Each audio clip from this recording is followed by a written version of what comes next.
नमस्कार। Super India news TV में आपका स्वागत है। मैं हूं राजेश आर्य। आइए देखते हैं आज का विशेष समाचार।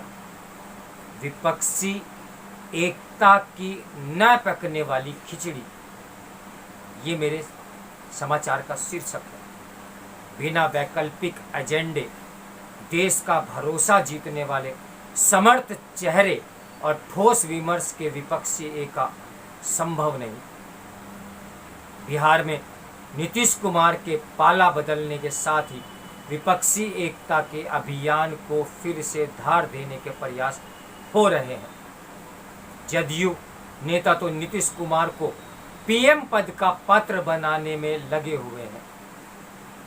राजद नेता और बिहार के उप मुख्यमंत्री तेजस्वी यादव भी उनकी पैरवी कर रहे हैं। तेजस्वी यादव यही चाहेंगे कि नीतीश कुमार जितनी जल्दी संभव हो पीएम पद की दौड़ में शामिल हो और मुख्यमंत्री कुर्सी पर उन्हें बैठने का अवसर मिले। ये अवसर उन्हें मिलना भी चाहिए, क्योंकि राजद बिहार का सबसे बड़ा दल है। जदयू नेता नीतीश कुमार को पीएम पद के लिए गुणवान बताने के साथ यह भी कहने में लगे हुए हैं कि वह भाजपा के खिलाफ विपक्षी दलों को एकजुट करने का काम करेंगे। अब कठिनाई यह है कि जदयू और राजद के अलावा अन्य कोई प्रमुख दल न तो इस पर उत्साह दिखा रहा है और न ही यह कह रहा है कि नीतीश कुमार नरेंद्र मोदी को चुनौती देने में सबसे समर्थ नेता होंगे। नीतीश बिहार के बड़े नेता अवश्य हैं, लेकिन अब उनकी छवि सुशासन बाबू की नहीं रही। जब तक जदयू का राजद में विलय नहीं हो जाता तब तक यकीन के साथ यह नहीं कहा जा सकता कि वह फिर से पाला बदल नहीं करेंगे। एक वक्त था जब गुजरात मॉडल के जवाब में बिहार मॉडल का बखान होता था, लेकिन अब तो खुद नीतीश कुमार भी अपने गवर्नेंस मॉडल के बारे में बात नहीं करते। क्यों नहीं करते यह वही जाने, लेकिन ये सबको और विशेष रूप से राज्य को की जनता को भी पता है कि बिहार विकास के पैमानों पर अन्य राज्यों से बहुत पीछे है। जदयू और राजद के नेता कुछ भी कहें, बिहार के महागठबंधन में शामिल कांग्रेस भी नीतीश को पीएम पद लायक कहने से बच रही है। कांग्रेस से ऐसी आशा भी नहीं की जानी चाहिए, क्योंकि यदि नीतीश पीएम पद के प्रत्याशी बनेंगे तो फिर राहुल गांधी क्या करेंगे। गांधी परिवार से जब से केंद्र की सत्ता छीनी है तब से वह यह मान बैठा है कि इस देश पर शासन करना उसका जन्म सिद्ध अधिकार है। यदि किसी मजबूरी और विशेष रूप से नरेंद्र मोदी को सत्ता से हटाने की चाह में कांग्रेस नीतीश के पीछे खड़ी भी हो जाती है, तो भी इसकी गारंटी नहीं कि ममता बनर्जी के चंद्रशेखर राव, शरद पवार आदि उन्हें पीएम बनाने के लिए एकजुट हो जाएं। यदि ये नेता भी किसी व्यवस्था में नीतीश को समर्थन देने के लिए तैयार भी हो जाए, तो भला अरविंद केजरीवाल ऐसा क्यों करेंगे, ऐसा क्यों चाहेंगे। पंजाब विधानसभा चुनाव जीतने के बाद से ही आम आदमी पार्टी अरविंद केजरीवाल को मोदी का सबसे प्रबल चुनावी चुनौती देने वाला नेता के तौर पर पेश कर रही है। अब तो मनीष सिसोदिया ने साफ तौर पर कह दिया है कि 2024 का आम चुनाव मोदी बनाम केजरीवाल होने वाला है। भारत की राजनीति में कुछ भी हो सकता है, लेकिन यह याद रहे कि फिलहाल आम आदमी पार्टी का एक भी सदस्य लोकसभा में नहीं है।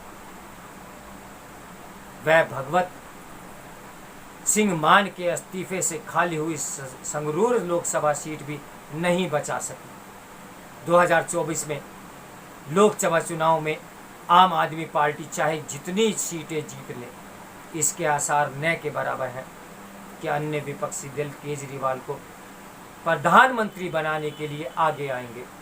विपक्षी एकता के लिए ऐसे धूमिल परिदृश्य के बाद भी यह तय है कि विपक्ष को एकजुट करने की बातें भी होती रहेंगी और पहल भी। वास्तव में इस तरह की पहल सदैव होती रहती है। बहुत दिन नहीं हुए जब ममता बनर्जी विपक्षी दलों को एकजुट करने के अभियान पर निकली थी। लेकिन अब वह तो न तो केवल निष्क्रिय है, बल्कि उन्होंने पहले राष्ट्रपति चुनाव और फिर उपराष्ट्रपति चुनाव में विपक्षी एकता को कमजोर करने का ही काम किया। राष्ट्रपति के प्रत्याशी यशवंत सिन्हा को उन्होंने बंगाल आने से रोक दिया और उपराष्ट्रपति पद के लिए विपक्ष की प्रत्याशी को समर्थन देने से मना कर दिया। अब ममता के बाद तेलंगाना के मुख्यमंत्री के चंद्रशेखर राव ने विपक्ष को एक करने का अभियान शुरू किया, लेकिन वे भी नाकाम रहे और अब वह भी करीब करीब निष्क्रिय हैं।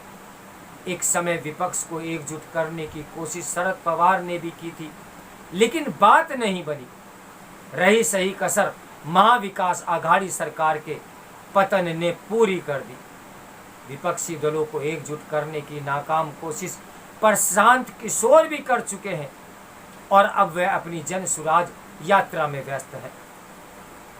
राजनीति में कुछ भी असंभव नहीं, लेकिन विपक्ष से एकता न पकने वाली खिचड़ी इसलिए है क्योंकि आज न तो कोई जयप्रकाश नारायण है, न हरकिशन सिंह सुरजीत और न ही वीपी सिंह। अब जो भी विपक्ष नेता विपक्ष को एकजुट करना चाह रहा है वह प्रधानमंत्री बनने के सपने देख रहा है। इसमें कोई बुराई भी नहीं, यह सपना देखने का अधिकार हर नेता को है, लेकिन जो दल मोदी सरकार को हटाने के लिए सक्रिय है वह यह नहीं बता पा रहा है कि वे इस सरकार को हटाने और केंद्र की सत्ता पाने के बाद करेंगे क्या। इससे कोई इनकार नहीं कर सकता कि देश में महंगाई, बेरोजगारी जैसी तमाम समस्याएं हैं, लेकिन कोई विपक्षी दल यह बताने की स्थिति में नहीं है कि वह इन समस्याओं से कैसे पार पाएगा। उसके पास ऐसी क्या योजना है। वादे करना अलग बात है और उन्हें पूरा करना अलग बात है। इससे समझा जा सकता है कि 10 लाख सरकारी नौकरियां देने के अपने चुनावी वादे पर तेजस्वी यादव अगर मगर कर रहे हैं।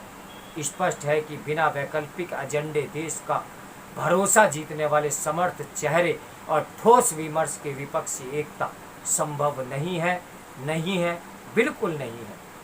तो मेरे साथ बने रहिए सुपर इंडिया न्यूज़ टीवी की ब्रेकिंग न्यूज़ के लिए। नमस्कार, मैं हूं राजेश आर्य।